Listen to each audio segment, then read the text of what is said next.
The water was still when they went in. 4 divers, 2 fathers, 2 sons. Beneath the crystal clear surface of Manatee Springs waited a maze of flooded limestone tunnels. An hour later, only 2 emerged. The others were swallowed in silence and never breathed again.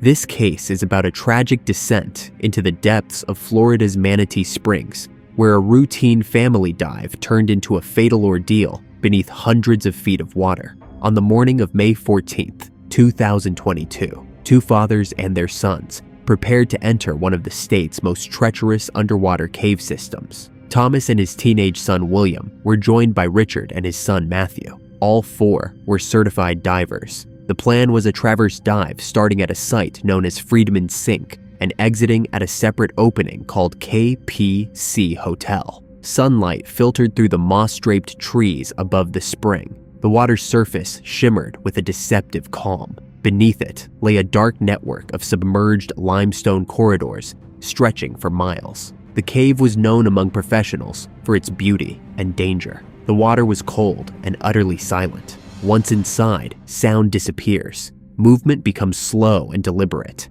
Every breath becomes a calculation. The group followed a guideline deep into the system. There was a current, but it helped them move. They trusted the path would lead them out. Then the line vanished. The guide rope that was supposed to lead them through had been severed. Visibility dropped. Silt clouded the water. Their formation broke. 2 managed to find a path out and surfaced, gasping for air. The others never made it. What happened in those final moments was not caused by nature alone.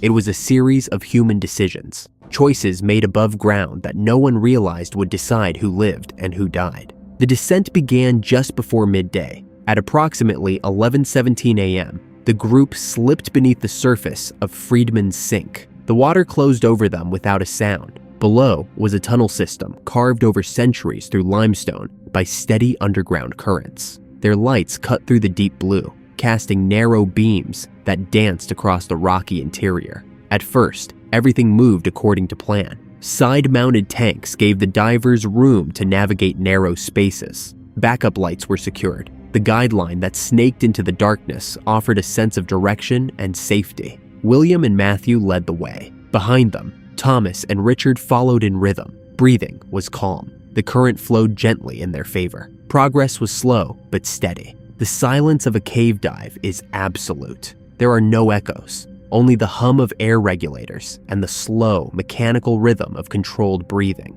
Time shifts in a place like this. Each second feels longer, each movement more deliberate. Depth turns pressure into a physical force that presses against the chest and ears. Yet despite the stillness, tension builds with every meter, because the deeper you go, the fewer chances you get to turn back. They advanced deeper into the network. Manatee Springs is known for its complexity, a labyrinth of narrow corridors and concealed passageways. In the right conditions, it is a marvel of nature. In the wrong ones, it becomes a trap. Visibility was good at first. Their lights pierced the water and bounced off walls that glowed pale and mottled. But then something changed. Roughly 45 minutes into the dive, just past one of the system's sharp bends, William came to a sudden stop. The line was gone. The guideline that had led them this far ended in a clean break. No direction, no continuation, just empty water. Behind him, the others stalled. Eyes scanned the space. Their beams sliced through suspended particles that drifted like underwater dust. No sign of the next segment. William pushed forward a short distance, searching. He swam slowly and deliberately, aware that any wrong turn could lead deeper into a network without end. But there was nothing. The cave had severed their connection to the surface. Underwater caves distort time and judgment. Without a guideline, there is no left or right, no true up or down, just a vast network of darkness with no reference points. Even highly trained divers have lost their way in caves with working lights and full tanks. In these conditions, decisions must be made fast, but without panic. That balance is nearly impossible. There was no verbal communication, only hand signals, a flicker of a beam, a gesture in the dark. William and Thomas began to backtrack, moving carefully and scanning every corner for a connecting line. They came across a faint route that seemed to lead toward another exit point. It was an umbilical cord to the surface. They followed it, slowly at first, then with growing urgency. The current had shifted. What had been gentle before now resisted them with strength. This was a siphon corridor, a section of the cave where water funnels forcefully inward, pulling divers deeper.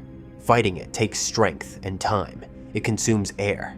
They pushed upward. Their arms worked harder. Fins sliced against the resistance. Each breath became more precious. At last, they broke through the surface. It was a different exit point. They were out. But when they looked around, only two were there. Richard and Matthew had not surfaced. The relief of survival collided with a deeper dread. Thomas faced a decision. His son was safe, but his friend and the other boy were still somewhere inside. He wanted to go back. Every instinct told him not to leave them. But he was exhausted. His tank was nearly depleted. So was William's. Going back down without fresh equipment would risk another life. He hesitated. Then he did what he had to do. He called for help.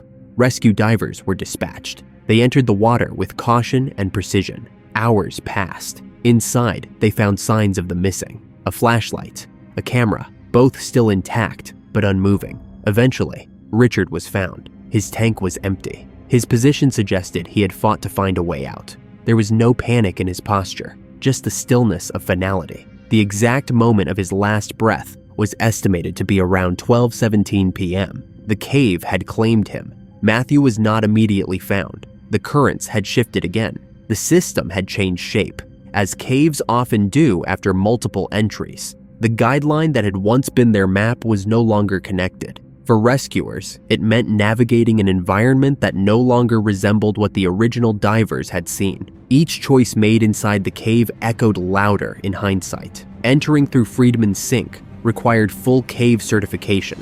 Not everyone in the group held that. The line break was not anticipated. No contingency plan had been discussed. Communication failed at a critical moment, and in a system with no margin for error, that was all it took. The illusion of control disappeared the moment the line did. Everything after that was survival. For some, it worked. For others, the system closed in before they could escape. The search began in silence. By the time rescue divers entered the water, the spring's surface had already returned to stillness. What happened below was invisible from above, but time was running in only one direction. The sun continued to climb, while oxygen supplies in the cave had long since run out. Richard and Matthew had not surfaced. Every minute that passed without contact deepened the fear that something irreversible had taken place. Inside the cave, light faded quickly. The natural beauty of Manatee Springs vanished the deeper the divers went. Their beams cut through thick water, but revealed only emptiness. No movement, no signs of ascent. The divers moved slowly, methodically, following the fractured guideline as far as it would allow.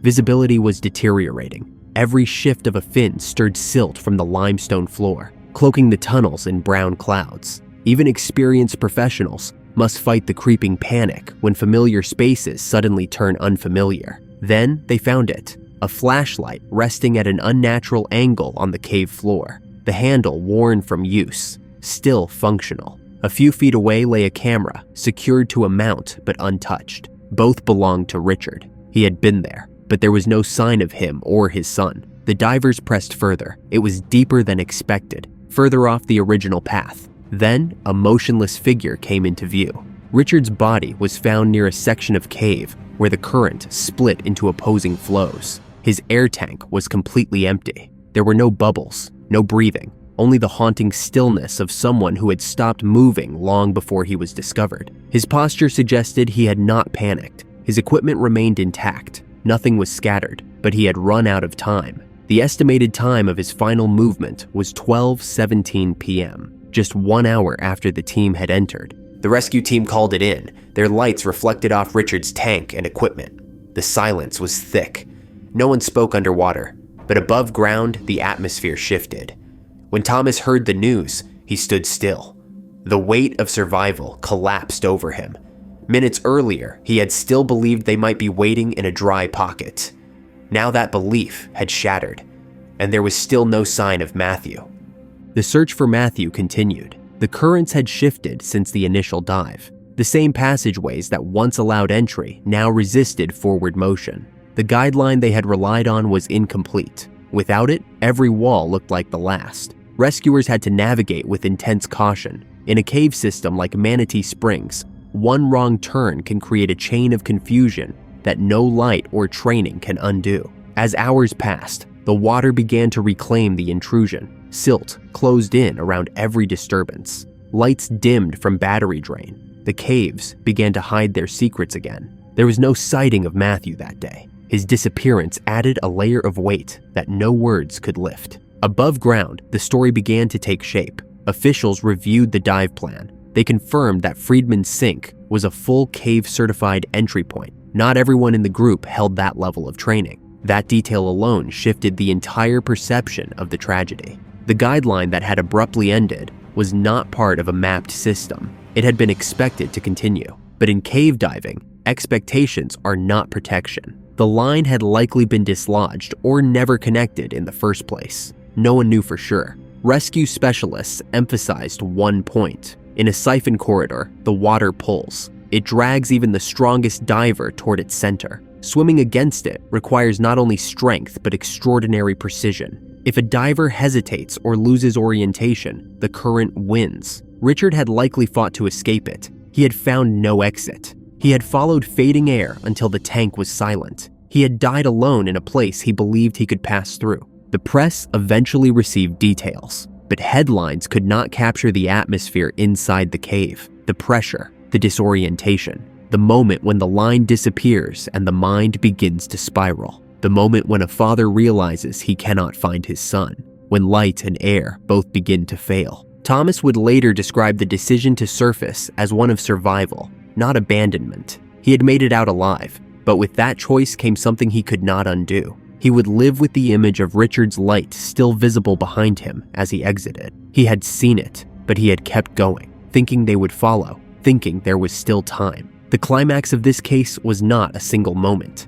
It was a slow collapse, a guided plan that unraveled meter by meter, a guideline that led nowhere, a silence that spread through the cave and grew heavier with every breath that was not taken. In the end, it was not just nature that claimed Richard. It was misjudgment. It was silence. It was delay. It was the belief that preparation was enough in a place where even one mistake becomes final. The cave never gave Matthew back. Days passed. The water was searched again and again. No sound, no movement, no trace. Just a silence that deepened with each descent. Eventually, the search was called off. The currents had shifted too many times. The silt had settled. The system had closed around him like it had always been waiting. Back at the surface, the park remained open. Visitors kept coming. They floated where others had sunk. They smiled where fathers had screamed into regulators no one could hear. There were no plaques, no warnings carved into stone, just water that looked as clear as ever.